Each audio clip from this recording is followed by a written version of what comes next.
When you hear a story about a cashier or service worker losing their life in the line of duty, do you feel like I feel like an extra layer of pity because somewhere in you feel like there was wasted potential there, especially if they lost their life on a job? You feel like, damn, that person died at Wendy's. That person died at Walmart. I was going to Walmart, what was it, last week sometime, and somebody, I guess, apparently took their life in a parking lot. I don't know if it was a worker or customer, but they had the CSI tape tied off around the parking lot and everything, and it was like a crowd, and they had the guy's body covered up, and it just got me thinking, I hope this person didn't take their life because they worked at this silly ass Walmart. I worked at that very Walmart for over a year, and it's not that bad, I promise you, right? Even though customer service.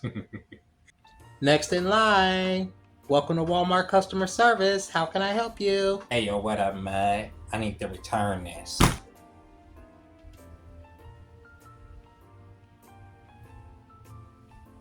What is that? It's a massager. On the box, I thought it said it was automatic, but apparently it's manual. So I'm gonna need my money back. Sir, I don't think we could take this back. I got it here, though. So I'm gonna need at least some store credit for that. You feel me? Sir, do you at least have the box of the receipt? Nah, I ain't got the box of the receipt. I got it here. It's all greasy and wet. I ain't trying to hear none of that. You heard? You don't have at least a receipt? I can't touch this. Sir, no. At least some store credit, mud. Customer service could be a bit much. It just got me thinking, like, we're already halfway through 2025, which I can't believe. And I don't know if it's because I'm getting older or it's because time is actually going quicker. But it seems like clocking into this routine, whether you're doing it 9 to 5, 2 to 10, 10 to 6, whatever your schedule may be, it seems like being in that routine siphons so much time away from your life, even though it's just an 8-hour stretch. Even if it's probably an 8 or 10-hour stretch, you have so many more hours in your day, but you only have so many hours dedicated to yourself. So it got me thinking, how many of my goals within this year have I accomplished already? How many things have I done for myself outside of the rat race? Because the rat race siphons time from us all. If you're working for somebody, you're always telling yourself, tomorrow I'm going to do this. Tomorrow's this is going to happen. Tomorrow I'm going to meet this person. Tomorrow I'm going to go here. But what if tomorrow don't come? What if you're a service worker or a worker in general and you go to work tomorrow and that's your last day on earth at work or on your way to work? How would you feel? And I'm asking this as a question to ask yourself for real. For real, for real. Like right now, ask yourself, if you left the house tomorrow and you were to never return, was your life worth it? Did you set out to accomplish the things that you feel that your soul came to this earth to accomplish? Because that's what I'm asking myself, especially when I see stories of people that go to work and they never come home. There's a story out of Michigan just last week of this young girl going up to her job and killing her manager because she said her manager was bullying her. She stabbed her manager up, took her away from her 6 kids, all this and that. We're not gonna get into the story of this wannabe rapper girl that stabbed up her manager, but what I'm saying is that manager went to work that day. That woman worked there. That manager worked there for over 15 years. She had gone into that job for over 15 years in the same routine, never knowing that day that young lady that she sent home the day prior was going to come back and crash out and take her from this world, right? And when I see those stories, like I said, there's a level of extra pity there because it's like we're conditioned to say, okay, these people, these service workers like myself, we work these jobs are nothing. Let's say you're a cashier and you get clapped out. You know, you've seen these videos of people getting literally shot behind the register at a job, right? Because whoever the fucking crash out was didn't agree, or maybe somebody in the store was tripping and they got caught in the crossfire, but they lost their life being a cashier in the line of fucking duty, okay? Like I'm being funny in the line of duty, but it's the truth. Every cashier job I've worked, because I've been thinking about working a night cashier job, and it got me, I remember how many cops would come in here and ask me, are you armed? Are you armed? You need to be. And then I started looking up the statistics of people that work in service industry jobs, especially overnight. That's one of the most dangerous jobs you can fucking work because people see you as a target. People see you as an automatic victim. People see you as an automatic come up, right? So I think about all these people that go to work, never on their mind they think, okay, I'm not going to come home. And that's it. They never see their family again. Did they accomplish the things in their life that they want to accomplish? Did they make the moves that they want to make? And I'm pretty sure if you ask 9 out of 10 people, most people haven't. Most people haven't taken a leap to do the things that they want to do.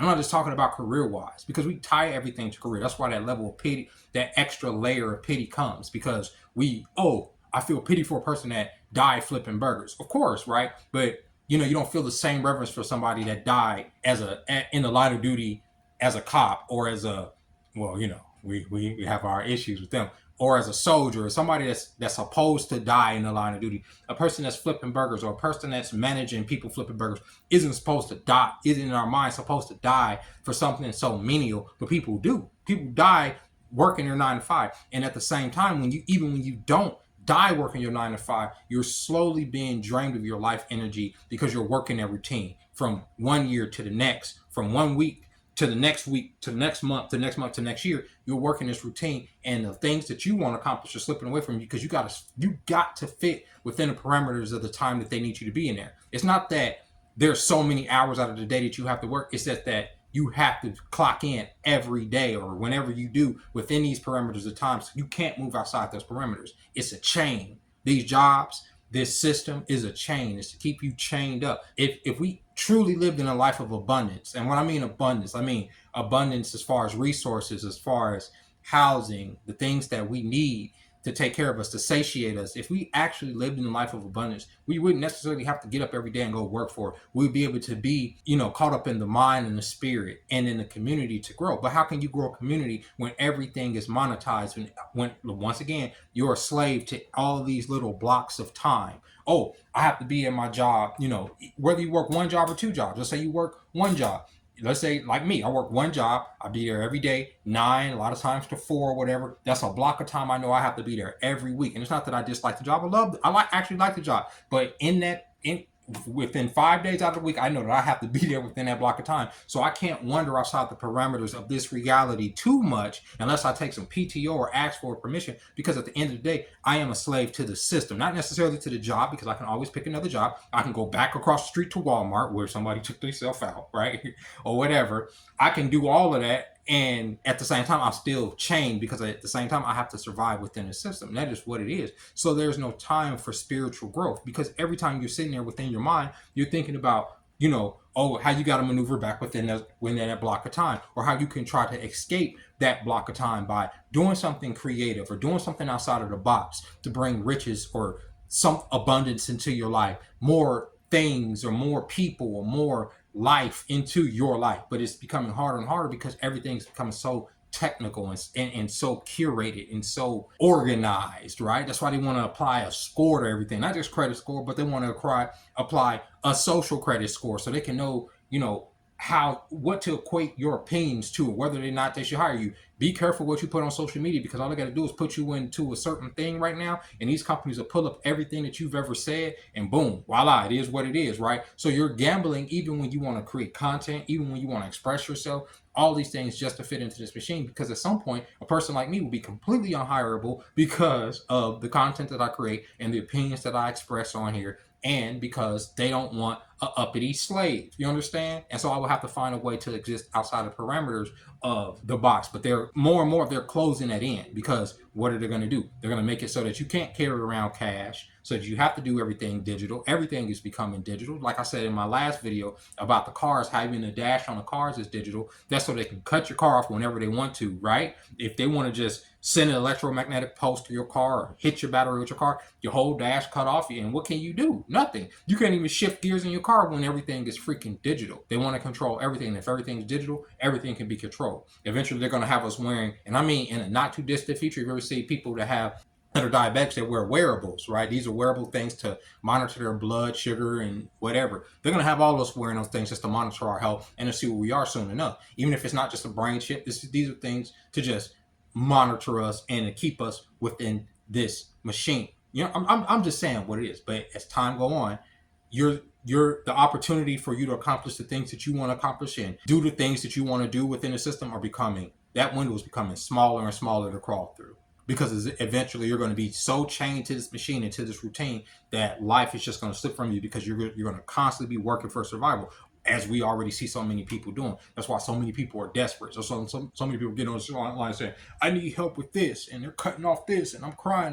What am I going to do? I don't have help. Nobody's picking me up off the side of the road. It's all of these different cries for help in just different ways, and people don't realize the reason that they're feeling that way because a storm is a coming, and that's an economic storm that's going to wash a lot of the old world away, and there's going to be new money to be made, and you just got to position yourself to be able to make that new money and buy your freedom. The only issue is, as I mentioned in a prior video, when you start to develop that mindset like I have, where you're constantly thinking about, okay, how can I position myself for the future? How can I position myself to not be chained to the machine? How can I position myself to be free, right? You're constantly coming up with all of these different, you're making new blocks of time for yourself to be chained to. Because if it's not work, right? Whereas the used to, I would go to work, come home, smoke a weed, play the game, be happy, blah, blah, blah, be eating or listening to some music, be fine. Now I come home, I make smoke, I plan, I film, I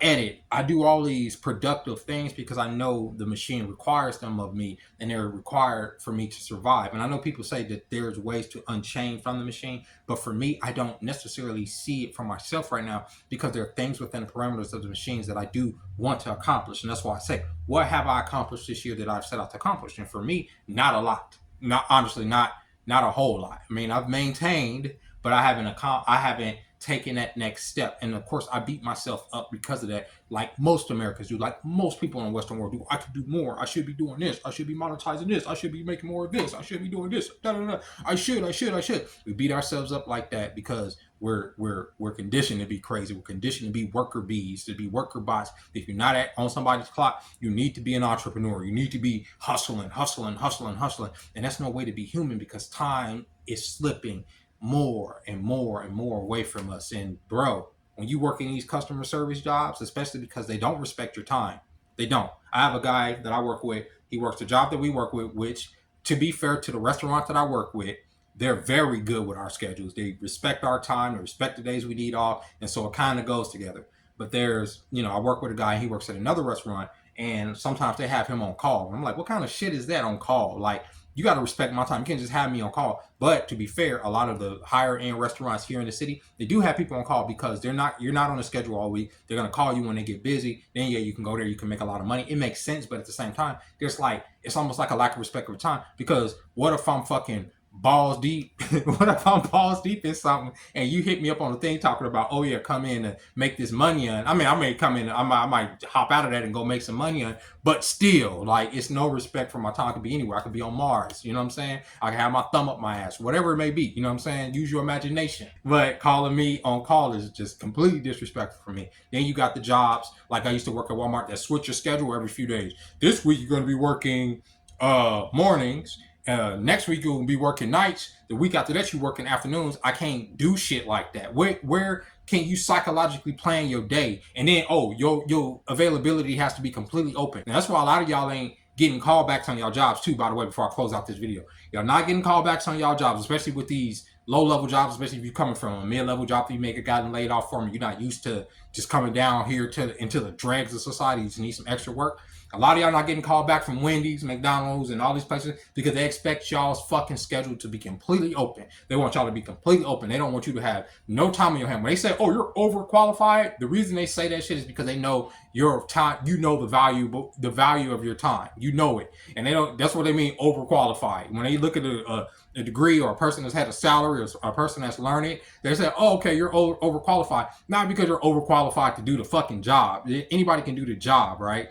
You're overqualified because they know you know the value of fucking time. They know that you're not about to fucking jump through hoops to come in here and work for $12 an hour, right? When you can like literally fucking fall and stumble upon 24 fucking dollars, you know what I'm saying, for the type of shit that they be trying to have you do, right? I'm just being honest, like that's why. But sometimes you need that extra money on the pad, whatever you got to pad, or to supplement, or to be your main source of income in order to get through this futuristic hellscape that we find ourselves in. And with that being said, ladies and gentlemen, happy motherfucking Wednesday. I hope you guys are having a fabulous day. I hope you guys are not burning the fuck up like we are out here in Vegas. 109 degrees. My boss said yesterday, oh, it's going to cool down this week. This is cooling down? 108? All right.